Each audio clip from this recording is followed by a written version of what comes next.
اللہ کے نبی سرکار دو عالم کا انتقال پر ملال ہوا۔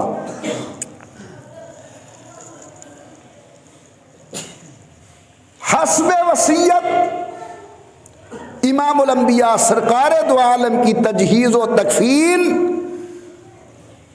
واسط اللہ الغالب سیدنا علی بن ابی طالب امیر المؤمنین رضی اللہ تعالی عنہ نے اپنے ذمے لی،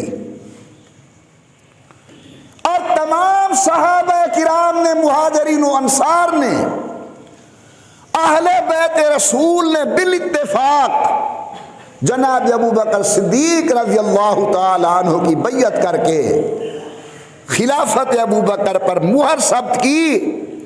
خود جناب اسامہ نے جب حضرت علی المرتضیٰ سے پوچھا حل بایعتہ قال نعم یا اسامہ، حضرت علی المرتضیٰ نے فرمایا بالکل میں نے ابو بکر کی بیعت کر لی ہے۔